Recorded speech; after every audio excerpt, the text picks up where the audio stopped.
बिस्मिल्लाहिर्रहमानिर्रहीम। अस्सलाम वालेकुम मोहतरम वालिदैन और जी तलबा। तो आज हम एक्सरसाइज 1.3 करेंगे। पहला क्वेश्चन है which of the following is empty set, या आप ऐसे कहते हैं which of the following sets are empty set, कि कौन सा सेट एम्प्टी सेट है। डेफिनेशन आपको करवाई थी कि ऐसा सेट जिसमें कोई एलिमेंट ना हो, कोई रुकन ना हो, तो उसे एम्प्टी सेट कहते हैं। तो पहला है set of whole numbers less than one.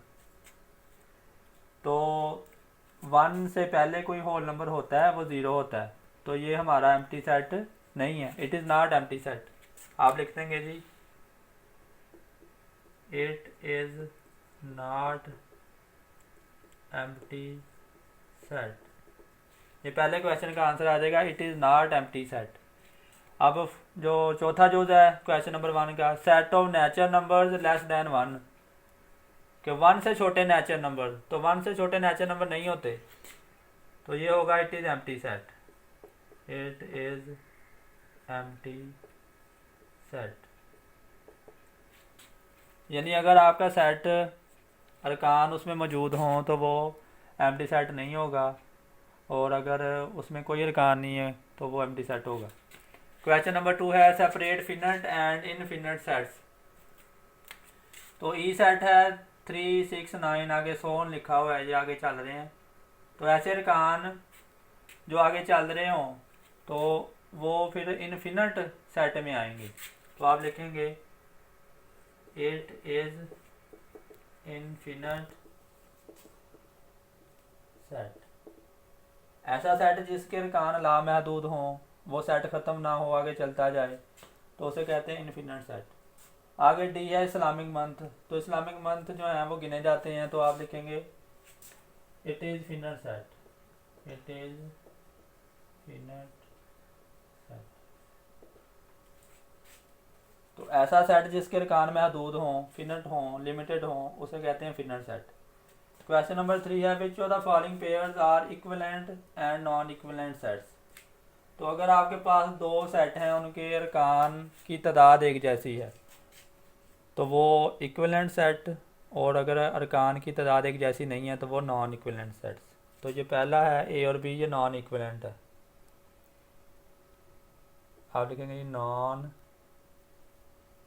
Equivalent sets, यानी सेट ए में 2 अरकान है, सेट बी में 3 अरकान है, तो इनकी तादाद बराबर नहीं है। इधर 2 अरकान आ रहे हैं, इधर 3 आ रहे हैं, तो ये नॉन इक्विवेलेंट हो जाएंगे। अब ये दूसरा जो है इसमें ए में ए भी लिखा है और बी में एक्स वाई, तो अरकान इनमें तादाद इनकी सेम है, तो आप लिखेंगे जी equivalent sets.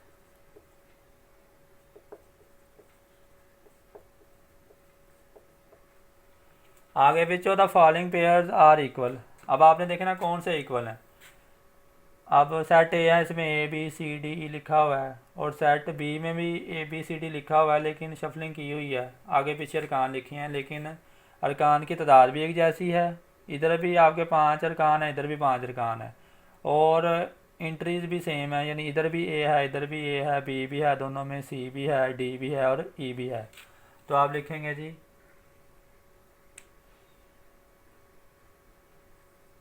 Set A and B are equal sets. अब दूसरा है set of even number less than 9, और सेट बी में 0, 2, 4, 6, 8 लिखा हुआ है, तो इवन नंबर में 0 नहीं आता, तो ये फिर नॉन इक्विवेलेंट सेट आ जाएंगे। आप लिखेंगे जी set A and B are non equal sets. आगे क्वेश्चन नंबर 5 है ट्रू फॉल्स बताने हैं। तो सेट ए में लिखा है A B C, set B में B C D, set C में C D E, set D में ए बी सी डी। तो इधर लिखा हुआ है जी ए प्रॉपर सबसेट है बी का। प्रॉपर सबसेट की डेफिनेशन बताई थी, अगर ए के अरकान बी में मौजूद हों तो ए बी का प्रॉपर सबसेट होगा। अब देखें ए के अरकान ए बी सी बी में मौजूद नहीं है, तो ये आपकी फॉल्स आ जाएगी, ये आपका फॉल्स है। अब बी प्रॉपर सबसेट है सी का, तो बी के अरकान बी सी में मौजूद होने चाहिए, तो बी के अरकान सी में मौजूद नहीं है, तो आप लिखेंगे जी फॉल्स।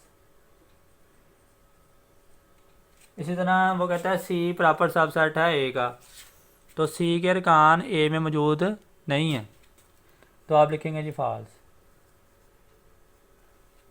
एंड वाला क्वेश्चन है बी प्रॉपर सबसेट है डी का, तो बी में है बी सी डी और डी में है ए बी सी डी, तो बी के सारे अरकान डी में मौजूद हैं, तो ये आपका ट्रू आ जाएगा। तो ये थी आज की एक्सरसाइज। अब हमारी 3 एक्सरसाइजें हो गई हैं, तो मंडे को आपका टेस्ट होगा 1.1 से लेकर 1.3 तक। ये आपका 20 तारीख को टेस्ट होगा 1.1 से लेकर 1.3 तक, तो आपने इसकी अच्छी तरह तैयारी कर लेनी है। आज का दिन भी आपके पास है, कल का दिन भी आपके पास होगा तैयारी के लिए। आपने अच्छी तरह तैयारी करनी है और सवाल को बार बार लिख के हल करके देखना है और अपने वालिदैन का एहतराम करना है और घरों में रहना है। बहुत शुक्रिया, बहुत मेहरबानी।